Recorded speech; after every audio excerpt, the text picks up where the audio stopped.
हाय दोस्तों, नमस्कार। कैसे हैं आप लोग? आशा करता हूँ आप और आपका परिवार बढ़िया होगा। आज हम एक एफएमसीजी कंपनी है जिसका रिजल्ट डिस्कस करेंगे। कंपनी का नाम है HOAC इंडिया लिमिटेड। तो इस कंपनी क्या करती है, इसका पहले तो हम बिजनेस मॉडल समझ लेते हैं। और इसका IPO 2024 में आया था और ये अपने जो लिस्टिंग हुई थी इसका 200% मतलब गेन के साथ, परसेंट प्रॉफिट के साथ लिस्टिंग गेन हुआ था इस कंपनी का। तो काफी अच्छा इसको रेस्पॉन्स मिला। लिस्टिंग गेन भी जबरदस्त मिली। जो इन्वेस्टर थे उन्होंने पैसा लगाया उनको भी काफी अच्छा लिस्टिंग गेन मिला था, और जिन लोगों ने होल्ड किया तो उनको भी अच्छा पैसा मिला होगा इनको। तो मेरा बात आगे शुरू करने से पहले मेरा डिस्क्लेमर रहता है, मैं सीयू लिस्टेड नहीं हूँ और मेरे मतलब मैं किसी स्टॉक को रिकमेंड नहीं करता हूँ, ना सेल के लिए ना बाई के लिए। और आपसे भी निवेदन करना, मेरे कहने से किसी दूसरे के कहने से किसी स्टॉक को बाय और सेल ना करें, क्योंकि पैसा आपका होता है, बड़ा वैल्यूबल होता है। और इसको जब चीजें समझ आ जाए आपको, और जब आपका कन्विक्शन हो किसी स्टॉक में, तभी आप उस स्टॉक को अपने पोर्टफोलियो में रखें। इसमें सावधानी बरतें, क्योंकि बहुत सारे जो हमारे इन्वेस्टर्स हैं या रिटेल इन्वेस्टर हैं बहुत ही इनोसेंट होते हैं और दूसरों के कहने पे, इन्फ्लुएंसर कहने पे स्टॉक को बाय कर लेते हैं, लेकिन ऐसा नहीं करना चाहिए। मैं एक्टिव इन्वेस्टर सिखाने का प्रयास करता हूँ। मैं एक एडवोकेटर हूँ और इकोनॉमिक्स का विद्यार्थी भी हूँ। तो मेरा प्रयास रहता है कि चीज़ें, हमारे जो ऑडियंस है या जो हमारे एक्टिव इन्वेस्टर या इन्वेस्टर हैं, उनको चीज़ें पता चल जाए, वो खुद से अपना काम करें तो ज़्यादा बेटर है। तो चलिए बात शुरू करते हैं। तो इस समय जो है मैक्सिमम जो Q2 FY26 के रिजल्ट आ चुके हैं और उसमें इस कंपनी का भी रिजल्ट आ चुका है। हम जो कंपनी है HOAC फूड इंडिया लिमिटेड, इसका बिजनेस मॉडल समझ लेते हैं। देखिए, एक चीज बताएं, ये कुल मिला के 135 मतलब 135 प्रोडक्ट है FMCG कंपनी में। इसके अंदर बस उनका ये प्रोडक्शन करती है। इसमें बहुत सारी चीजें जो कॉमन है हम लोग जानते हैं। जैसे मेन इसका जो ब्रांड है आटे का है, और आटे में इनका दो तरह का आटा आता है। एक तो सिंपल आटा आता है, दूसरा आता है मल्टीग्रेन आटा। तो मल्टीग्रेन आटे के बारे में थोड़ा समझ लेते। देखिए, आजकल जो डॉक्टर्स हैं हिंदुस्तान में, क्या हिंदुस्तान में डायबिटीज के जो मरीज हैं, डायबिटीज सब किसी को होना, मेरा एक, मैं ये तो नहीं कह रहा, नेगेटिव बात नहीं कहूँगा। देखिए, हमारे इंडिया में ज़्यादातर लोग चाय पीते हैं और चाय में रिफाइंड शुगर का इस्तेमाल करते हैं, ये बात सही है। और लोग जो है आटे की रोटी खाते हैं, गेहूं का रोटी खाते हैं। और पहले अगर हम ट्रेडिशन में जाएं पहले, तो लोग सीजनल जो अनाज होता था वो खाते थे, जिसमें बरसात के मौसम में भाई जैसे मक्का हो जाती थी, उड़दी एक होती थी, जो उड़द की एक छोटा ब्रांड होता है, तो लोग उससे मतलब खाना खाते थे। और जब बरसात का मौसम, तो ग्वाल की फली या सन के फ्लावर्स होते हैं, तो वो मक्के की रोटी के साथ इस्तेमाल है। जब दीपावली आती तो बाजरा आ जाता था, बाजरा आ जाता, फिर बाजरे के साथ उड़द भी खाते थे। उस समय उड़द भी आ जाता था तो काफी अच्छा लगता था। वो ग्वाल की फली है, बाकी सरसों का साग उसके साथ खाया जाता। तो एक, और जैसे जैसे मार्च आता था तो गेहूं पकने से तैयार पहले जब होता था, उससे पहले एक जौ होता है, जौ। तो लोग, किसान लोग जौ बे देते थे, तो जौ पहले तैयार हो जाता था, तो लोग अपने घर में फिर जौ की रोटी खाना शुरू कर देते। जौ में फाइबर बहुत होता है।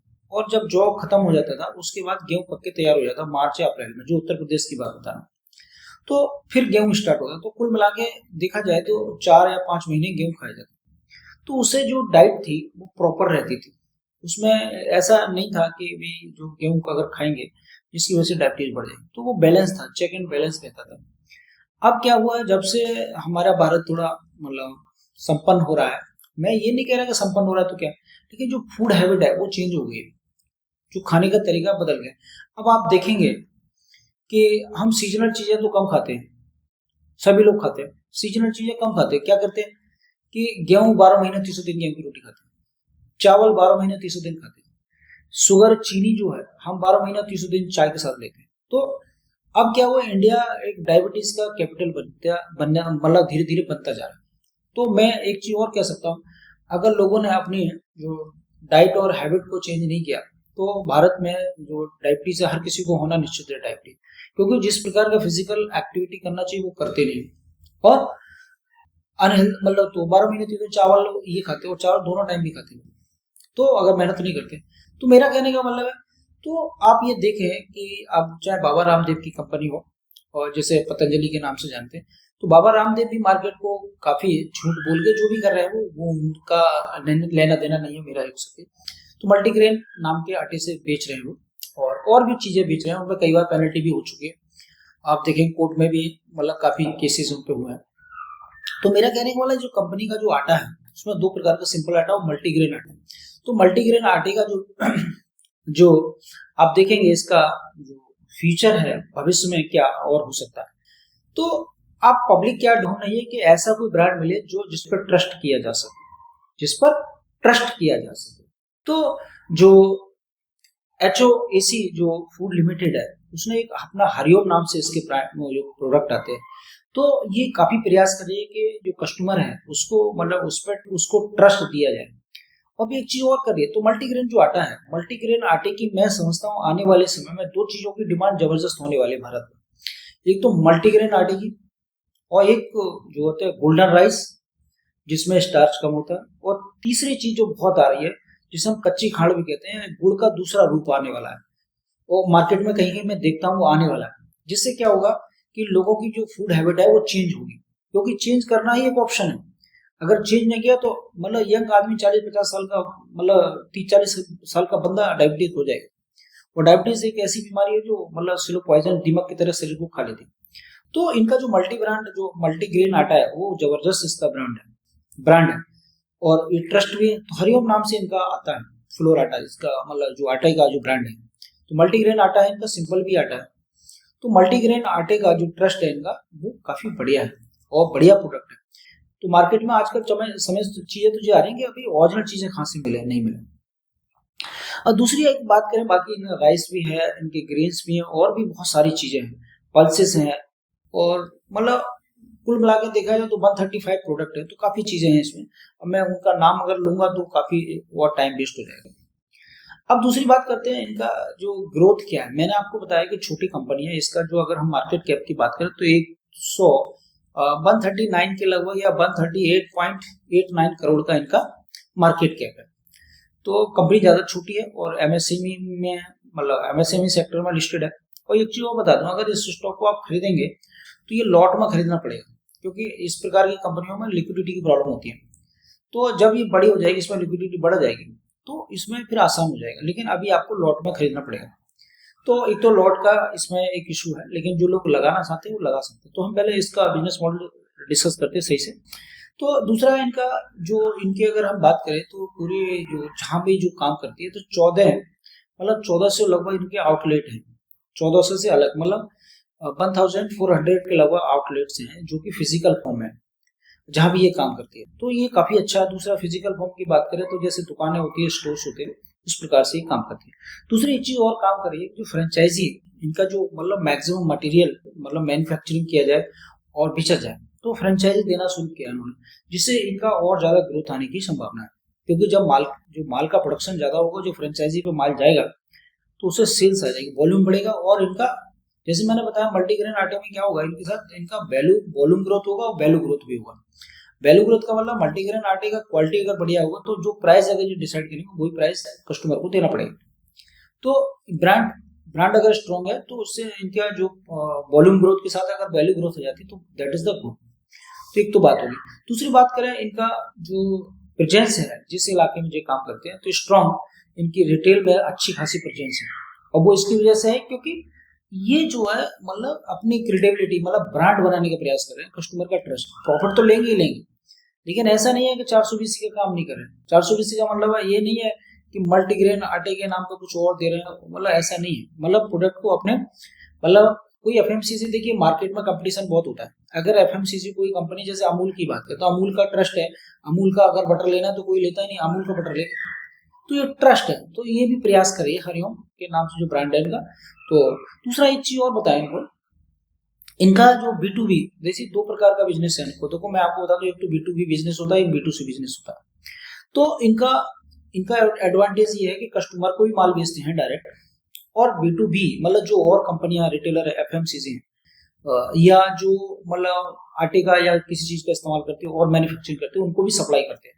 तो इनका आप देखेंगे तो इनका दो तरह का B2B है और B2C है। अगर हम बात करें B2B की बात करें तो B2B में अगर इनका देखें तो 37% इनका रेवेन्यू आता है B2B से। और अगर हम बात करें इनका B2C में तो इनमें B2C में आता है 54% इनका रेवेन्यू वहां से आता है। तो B2B इनके साथ बढ़िया चीज है और ये इसका एडवर्टाइज इनको मिलेगा। एडवर्टाइज का मतलब एडवांटेज का मतलब है कि इनको और प्रॉफिट मिल सकता है, क्योंकि दोनों तरफ से रिटेल में भी काम कर रहे हैं और B2C में भी काम कर रहे हैं, तो ये इनको फायदा हो सकता है। तो मतलब बढ़िया। दूसरी एक चीज वो बात करें कि कंपनी एक्सपेंशन बहुत जबरदस्त कर रही है। कंपनी एक्सपेंशन बहुत जबरदस्त, बहुत बड़ा अगर देखें तो 50,000 स्क्वायर फीट का एक प्लांट बैठा रहे हैं ये विदिशा मध्य प्रदेश में, मतलब विदिशा में एक बहुत बड़ा मतलब एक प्लांट बैठा रहे हैं मध्य प्रदेश में। तो ये काफी बढ़िया है और कैपेसिटी भी जबरदस्त कर रही है। तो अगर ये प्लांट चालू हो जाता है विदिशा में, जो इनका प्लांट है जो 50,000 स्क्वायर फीट में, तो काफी मैन्युफैक्चरिंग इनकी जो कैपेसिटी बढ़ जाएगी। और वर्तमान में भी अगर हम बात करें तो जो अपनी जो कैपेसिटी है इनका जो मैक्सिमम यूटिलाइजेशन करें जो भी इनकी फैक्ट्रियां हैं वो 80 से लेकर 85% मतलब अपनी जो कैपेसिटी है उसका यूटिलाइजेशन करें। अब बात करें इनका जो ब्राउन फील्ड अगर कैपेस करना भी चाहते हैं तो उसमें कितना बढ़ सकता है, 15% उसकी कैपेसिटी बढ़ सकती है। तो ब्राउन फील्ड करने से ज्यादा फायदा नहीं होगा, इसलिए ये ग्रीन फील्ड मतलब कैपेस कर रहे हैं। तो जब ग्रीन फील्ड कैपेस होते हैं तो एक नया प्लांट बनाते हैं, इसका मतलब ये होता है। तो ये 50,000 स्क्वायर फीट में एक नया ग्रीन फील्ड जो कैपेक्स है उसको सेटअप करें और उससे बहुत जल्दी इनका प्रोडक्शन शुरू होने वाला है। तो कंपनी का जो आने वाला ग्रोथ है, फ्यूचर है, वो काफी स्ट्रांग होने वाला है अगर इससे हम देखें जो कि इन्होंने बताया और चल रहा है। अब दूसरी बात करें एक्सपोर्ट की बात करें, देखिए ऐसा नहीं है कि ये इंडिया में माल बेच रही है, इन्होंने कम से कम एक्सपोर्ट भी करना शुरू कर दिया। 10 कंट्री मतलब अगर हम बात करें तो अभी इन्होंने विद इन 6 मंथ में 10 कंटेनर जो इंग्लैंड को सप्लाई किया, एक्सपोर्ट किया माल। दूसरी एक चीज बताएं, इंग्लैंड जैसे अगर कुछ देश को खाने पीने की चीजें FMCG अगर इंग्लैंड में जा रही है, आप समझ सकते हैं कि इंग्लैंड में बड़ा सेंसिटिव लोग रहते हैं, हाइजीन का बड़ा ख्याल रखते हैं। इस कंपनी का एक चीज और बढ़िया है, इन्होंने हाइजीन का बड़ा ख्याल रखते हैं, क्योंकि अगर आजकल देखें लोग अवेयर हो रहे हैं तो अवेयरनेस का मतलब हाइजीन बहुत जरूरी है। और अगर लंदन में अगर आप EQ में माल भेज रहे हैं, इसका मतलब है कि वो लोग अगर आपकी क्वालिटी बढ़िया है, अगर उनके स्टैंडर्ड पर खरी उतरती है तभी वो माल लेंगे, अदरवाइज नहीं लेंगे। तो ये इनका बढ़िया है। एक्सपोर्ट में भी ये मतलब EQ के साथ इन्होंने अभी 6 महीने के अंदर 10 कंटेनर माल इन्होंने भेजा है। तो ये अंतरराष्ट्रीय स्तर पे भी अपनी पकड़ बनाने का प्रयास कर रहे हैं। तो अगर लंदन जैसे अगर UK जैसे स्टेट को अगर खाने की चीजें अगर भारत से जा रही है, कंपनी जो भारत में मैन्युफैक्चर करेगी वो करे, तो उस कंपनी का अपने आप में मतलब ब्रांड भी होगा, लॉयलिटी भी होगी, कस्टमर के प्रति जवाबदेह भी होगी। तो ये बड़ी बात है। दूसरी बात करें जो जैसे मैंने बताया कि कस्टमर भी कहाँ शिफ्ट हो रहा है, हाइजीन में शिफ्ट हो रहा है। तो हाइजीन की अगर हम बात करें चाहे इंडिया हो चाहे EQ, दोनों में ऐसे कस्टमर हैं जो कि हाइजीन चाहते हैं और बढ़िया चीजें चाहते हैं। और जैसे मैंने आपको बताया कि आजकल जो कस्टमर है उसका देखिए डॉक्टर के पास जाएंगे, अगर आपको कोई प्रॉब्लम आती है, थोड़ी डायबिटीज बढ़ी हुई आती है, तो वो कहता है देखो गेहूं की रोटी खाना छोड़ दीजिए। अब गेहूं की रोटी खाना छोड़ देंगे तो क्या होगा भाई, ये की तरीका मल्टीग्रेन आटा लो भाई। जो लोग खाते हैं तो बाजरे की रोटी तो खा नहीं सकते, मक्के की रोटी नहीं खा सकते, ज्वार की नहीं खा सकते या जौ की नहीं खा सकते। और जौ उपलब्ध तो है लेकिन फिर एक ही तरीका आ जाता है कि मल्टीग्रेन आटा सबसे बेस्ट होता है। क्यों? उसमें सारे अनाज हो जाते हैं जो कि शरीर के लिए बढ़िया होता है और एक चीज पे हमारी डिपेंडेंसी खत्म हो जाती है। तो डॉक्टर भी आजकल रिकमेंड कर रहे हैं, मैंने कई लोगों को देखा है। जब भी कभी जाता हूँ मैं डॉक्टर के पास, वैसे मुझे जाना नहीं पड़ता है, क्योंकि नहीं जाना पड़ता है, मेरे एक साधु साहब थे और उनको मुझे दिखाने जाना था, तो उनको पता नहीं कोई इशू हो, तो उनको डायबिटीज आई थी, तो उन्होंने कहा गेहूं की रोटी खाना छोड़ दो, चावल खाना छोड़ दो। तो मैंने कहा लोग कर लो मुसीबत। तो मेरा कहने का मतलब देखिए, मैं तो मेरा ये एक लाइफ स्टाइल है, मैं डेली 5 किलोमीटर 4 से 5 किलोमीटर तोड़ता हूँ। तो मैं अपने लाइफ स्टाइल को मेंटेन रखता हूँ, इसलिए मेरे को ऊपर वाले की कृपा से डॉक्टर के पास नहीं जाना पड़ता। तो फिट रहना भी बहुत जरूरी है, बाकी सारे काम अगर फिट नहीं रहेंगे और खान पीन का बहुत ध्यान है। मैं सब चीजें क्या खाता हूँ, मतलब जो हाई एनर्जी फूड खाता हूँ, ऐसी चीजें कचरे वाली नहीं खाता हूँ। तो ये ध्यान रखना, आप भी इस बात का ध्यान रखें। तो इस प्रकार की कंपनियां भारत में मतलब जो एक प्रकार से देखा जाए तो काफी मतलब अगर ऐसे प्रोडक्ट मार्केट में आते हैं तो कस्टमर जो हमारा जो उल्टी सीधी चीजें खा रहा है या मल्टीग्रेन के नाम पे कुछ और खा रहा है, शुगर के नाम पे कुछ और खा रहा है, तो वो चीजें सही हो सकती है। क्योंकि धीरे धीरे इस प्रकार की कंपनियों का बिजनेस बढ़ेगा, क्योंकि कस्टमर तो बहुत है लेकिन वो जानता है कि ट्रस्ट किस पे किया जा सकता। तो ये सारी चीजें, और बाबा रामदेव पर धीरे धीरे ट्रस्ट लोगों का कम हो रहा है, क्योंकि पतंजलि ने जिस प्रकार की जो चीजें की है वो काफी चीजें खराब है। वो माल मतलब वो पैसा कमाने में लगे हुए हैं, इसमें नहीं लगे। मेरा व्यक्तिगत उनसे कोई लेना देना नहीं। मैं एक कंपनी को एनालाइसिस करने और एज ए किस प्रकार की कंपनियां उनका फ्यूचर ब्राइट हो सकता है। अब बात करें दूसरा इनका जो बिजनेस है, आजकल देखें जो कस्टमर का जो रिटेलर है उसका उसमें ट्रांसफॉर्मेशन हो रहा है। ट्रांसफॉर्मेशन का मतलब है कि मार्केट में जो भी चीज़ रिटेल में, एक तो जो हमारी दुकानें होती हैं वहाँ पे माल बिकता है, या जो फ्रेंचाइजी होती है बड़े स्टोर होते हैं वहाँ पे माल बिकता है। अब इन्होंने क्या किया, देखें आप तो देखें इनका, अब देखिए भारत में क्या है, पूरी दुनिया में भाई ई कॉमर्स की बात करें और क्विक कॉमर्स की बात करें, तो इनका माल जो है अब क्विक कॉमर्स और ई कॉमर्स में भी इनका माल बिकेगा। और देखिए यही नहीं बेच रहा है, दुनिया बेच रही है। वो एक प्लेटफॉर्म है जहाँ पे अगर नहीं बेचेंगे, उनको माल नहीं जाएगा, तो फिर आपकी जो प्रोडक्ट की सेल है वो कम हो जाएगी, और सेल कम हो तो रेवेन्यू कम हो जाएगा। तो इन्होंने उसको बड़ी अच्छी तरह से, मतलब ये क्विक कॉमर्स और ई कॉमर्स में भी इन्वॉल्व है, तो ये बेटर है। दूसरी बात करें इनका, एक चीज और करते हैं, ये प्रॉमिस इन्होंने अपने कॉल कॉल में बताया कि उनका जो भी मटेरियल होगा फ्रेश होगा। जैसे आटे की बात करें, आटे की लाइफ ज्यादा नहीं होती है, तो फ्रेश आटा देते हैं, और गारंटी भी देते हैं, अगर खराब हो जाए तो बदल के देंगे, तो ऐसी नौबत नहीं आती। तो ये बड़ी एक, मतलब कस्टमर के साथ विश्वास बनाना बहुत बड़ी बात है। और वो भी एफएमसीजी में कभी प्रोडक्ट में मंदा नहीं आता। अगर आपका एक बार अगर ब्रांड बन गया, अगर आपने पब्लिक का जो ट्रस्ट है कंज्यूमर का आ गया, तो फिर कोई उससे डिगा नहीं सकता। जैसे नेस्ले का ले लो, अमूल का ले लो, तो ये ब्रांड है इनके, तो वही प्रयास करें, और छोटी कंपनियां होगा ये बड़े होने का प्रयास करें। दूसरी बात करें कि इबिटा, अब इनके देख लेते हैं हम रेवेन्यू ग्रोथ की अगर हम बात करें तो इनका 96%, 96.87% इनका जो रेवेन्यू ग्रोथ है वाई ऑन वाई, तो ईयर ऑन ईयर इनका ग्रोथ है 96.87%, तो ये काफी बढ़िया है, जबरदस्त है। दूसरी बात करें इबिटा भी इनकी अगर देखें तो 105% इनका इबिटा बढ़ा है ईयर ऑन ईयर। और अगर इनकी नेट प्रॉफिट की बात करें तो नेट प्रॉफिट अगर देखेंगे तो इनका 94 पॉइंट समथिंग है कुछ, तो 94 अच्छा है, बढ़िया है। तो इनका जो ग्रोथ है, और जो कहने का मतलब है जो इनका पैट ग्रोथ है, वो दोनों नियर अबाउट है। मैं एक चीज बता दूं, अगर ये कैपेस कर रहे हैं तो इनको ऑपरेटिंग लेवरेज नहीं मिला। अगर ऑपरेटिंग लेवरेज मिलता तो इनकी जो पैट ग्रोथ है वो 200 या 300 के लगभग होना चाहिए। लेकिन जिस प्रकार से 50,000 स्क्वायर फीट में जो कैपेस या जो ग्रीन फील्ड कैपेस कर रहे हैं, आने वाले समय अगर वो चालू होता है तो इनको ऑपरेटिंग लेवरेज मिल सकता है। अगर ऑपरेटिंग लेवरेज मिल गया तो ये कंपनी बहुत तेजी से पैसा बना सकती है इन्वेस्टर का। क्योंकि मैं बताता हूँ कि मैंने जो स्टडी करता हूँ मैं, तो अगर किसी कंपनी को ऑपरेटिंग लेवरेज मिलता है, ऑपरेटिंग लेवरेज का मतलब क्या होता है कि उसका जो पैट ग्रोथ होता है वो उसकी रेवेन्यू ग्रोथ से ज्यादा होता है, सेल्स ग्रोथ से ज्यादा होता है। अगर वो ज्यादा होता है तो वो कंपनी बहुत ज्यादा पैसा बनाती है। क्यों बना कर देती है कि जब कंपनी को ऑपरेटिंग लेवरेज मिलता है तो पैट ग्रोथ में दिखता है, पैट ग्रोथ सेल्स ग्रोथ तो ज्यादा हो जाता है, जिसकी वजह से क्या है, रिटर्न ऑन इक्विटी का डायरेक्शन चेंज हो जाता है, उसमें इंप्रूवमेंट हो जाता है। अगर वो स्थिर है तो वो पॉजिटिवली चलने लगता है, और जब पॉजिटिवली चलता है तो समझ लीजिए आप मैनेजमेंट का गाइडेंस की वजह से वो क्या, रिटर्न ऑन इक्विटी, जो इक्विटी है शेयर होल्डर का पैसा, उसमें बहुत ज्यादा पैसा बनता है, और फिर वो स्टॉक बहुत ज्यादा पैसा बना के देता है। और तीसरी मेन चीज है मैनेजमेंट का गाइडेंस जो होता है। अगर इस कंपनी का मैनेजमेंट का गाइडेंस पॉजिटिव, मैंने कौन को पढ़ा है और सुना भी था मैंने, क्योंकि मैं लाइव तो नहीं सुन पाया, लेकिन उस पर रिकॉर्डिंग अवेलेबल थी, तो मैंने उसको सुना भी और सही से पढ़ा भी था। तो मैनेजमेंट का गाइडेंस पॉजिटिव है, और आने वाले समय में जो ईपीएस की अगर हम बात करें तो वो लगातार बढ़ रहा है। जैसे हम बात करें कि FY25 में अगर इनका ईपीएस कितना था, इनका ईपीएस था 2.86%। अगर इनका H1 FY26 में ईपीएस देखें तो इनका 4.78% है। अगर हम बात करें 67 पॉइंट कुछ समथिंग बढ़ा है, तो ये जबरदस्त है, आप समझ लीजिए। तो ईपीएस का ग्रोथ आ रहा है बढ़िया, लेकिन मैंने आपको बताया कि रिटर्न ऑन इक्विटी बहुत मायने रखता है, वो पैट से होता है। तो आने वाले समय में इनको ऑपरेटिंग लेवरेज मिल सकता है, ध्यान रखना, इस कंपनी को ट्रैक करना आपका काम है। तो दूसरी बात करें, मैंने बताया यूटिलाइजेशन। अब मैं आप बात करूँ, कुछ कंपनियां ऐसी हैं, जैसे हम बात करें, जैसे L&T फूड की बात करें, L&T फूड की अगर हम बात करेंगे तो L&T फूड का जो ग्रोथ आया वो कितना है, 12% के लगभग, और कितनी बड़ी कंपनी है। नेस्ले की बात करें तो उनका भी क्या डबल डिजिट में आया, मतलब उनका ग्रोथ। ये कंपनी और है कृषि फूड, वो काफी बढ़िया कंपनी है, उसका भी ग्रोथ जो 49% से मतलब 50% के लगभग, बढ़िया कंपनी है। वो भी MSME से निकल के आई है कहाँ, अब वो NSE PSE में धीरे धीरे अपना विस्तार करेगी।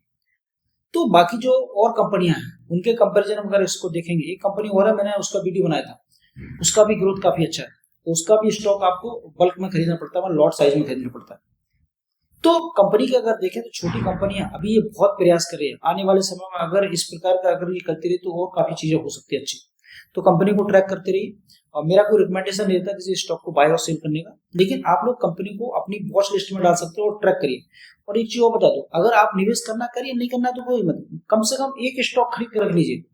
एक स्टॉक अगर खरीद कर लेते तो उसको ट्रैक करते हैं कंपनी, अगर आप नहीं रखते तो भूल जाते हैं, तब भूल जाएंगे तो पता ही नहीं चले कौन सी कंपनी थी। तो अपॉर्चुनिटी कम मिलती है हमें स्टॉक मार्केट में, अपॉर्चुनिटी जब मिलती है जब हम कंपनियों को पढ़ते हैं, ट्रैक करते हैं। कभी कभी आपने देखा होगा आपको 10 स्टॉक छांटना मुश्किल हो जाता है, लेकिन हम लोग क्या करते हैं, हमारे पास 10 और 50 और 100 स्टॉक होते हैं। क्यों होते हैं? और हमारे पास पैसा लिमिटेड होता है, तो सोचते हैं किसमें पैसा डालें किसमें न डालें। तो आप भी ऐसा कर सकते हैं। तो जो जहां बढ़िया काम, जो अपॉर्चुनिटी मिलती है, अगर बढ़िया कोई कंपनी मिल जाती है तो हम लोग क्या करते हैं, वहां से पैसा निकाल के ऐसी कंपनी में डालते हैं, मतलब जो ज्यादा ग्रोथ दे सकती है, ज्यादा पोटेंशियल है इनके अंदर कंपनी में। तो पोटेंशियल जिसकी इंट्रेंसिक वैल्यू ज्यादा हो सकती है, मतलब फ्यूचर जो फोरकास्टिंग, मतलब कहने का मतलब जो प्राइस टू अर्निंग रेशियो है, अगर भविष्य में और ज्यादा हो सकता है, तो हमें क्या ऐसी कंपनी में पैसा लगाना चाहिए। तो मेरा कोई रिकमेंडेशन नहीं रहता है, मैं सिविल स्टेट नहीं, इसलिए मैं रिकमेंड तो नहीं कर सकता आपको, लेकिन आपको ट्रैक जरूर करना चाहिए। एज ए एडुकेटर मेरा काम है कि आपको चीजें समझ आनी चाहिए। तो आप इस कंपनी को ट्रैक करें, और इस पे जब आपको लगे कि इसका कौन कॉल पढ़िए, आप इसका पीपीटी पढ़िए, वो आपको आसानी से मिल जाएगा। स्क्रीन में जाएंगे, डालेंगे कंपनी का नाम, वहां मिल जाता है। तो आशा करता हूँ मेरा वीडियो आपको अच्छा लगा और वैल्यू एडिशन किया होगा। तो मेरे चैनल को पहली बार सुने तो चैनल को सब्सक्राइब कर लीजिए, लाइक कर दीजिए और बेल आइकन को प्रेस कर दीजिए, जिसकी वजह से आने वाले समय में आपको और बढ़िया वीडियो मिल सके। मेरा प्रयास रहता है कि मैं सप्ताह में 3-4 वीडियो डालूं, बढ़िया से बढ़िया। अभी मैं थोड़ा सा बिजी हूँ और 28 तारीख के बाद मैं कंटिन्यूसली और बढ़िया, मतलब जो वॉइस है वीडियो की और जो क्वालिटी है और जो कंटेंट है उसको और बेटर करने की कोशिश कर रहा हूँ, जिससे कि मेरी ऑडियंस को बढ़िया चीजें मिले।